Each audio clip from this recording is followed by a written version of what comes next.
Whoa.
Almost out of water. The water was all the way up onto the engine because the bilge pump fitting came off.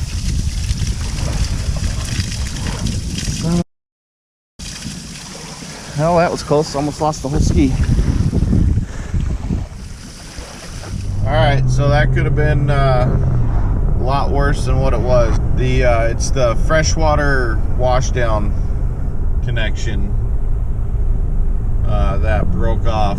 It's a flush mount, so I really don't understand how in the heck that thing broke, but it broke off, leaving me about 1.25 inch hole in the back end of the ski.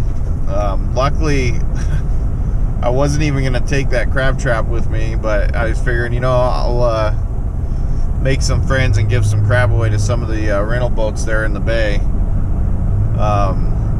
on my way in.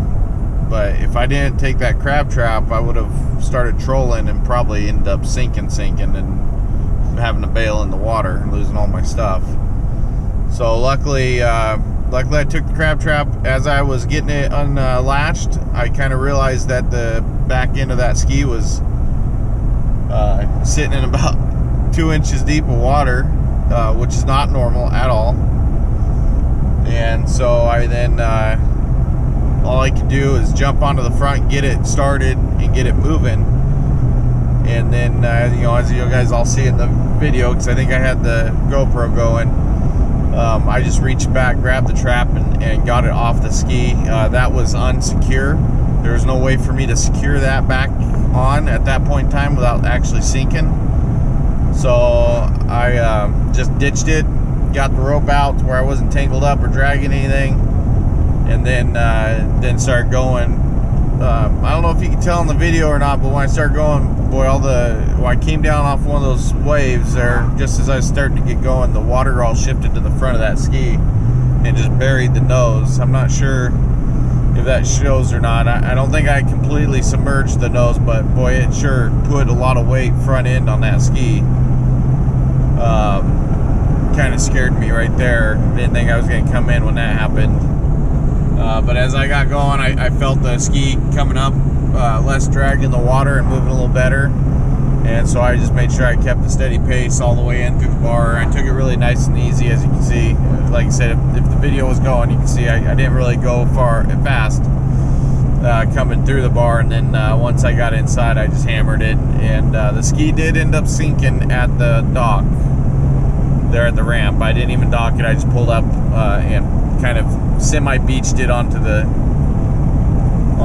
ramp there, which sucks because it's gravel or pavement. But I have to check the ski for any damage. But I didn't hit it hard or anything, so that should be fine.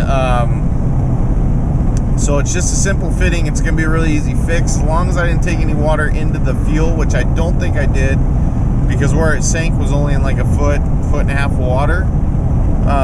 But it did sink. I mean, it took all the water in. So yeah, that could have been a lot worse. Sea-Doo, let's come up with a little better designs there, huh?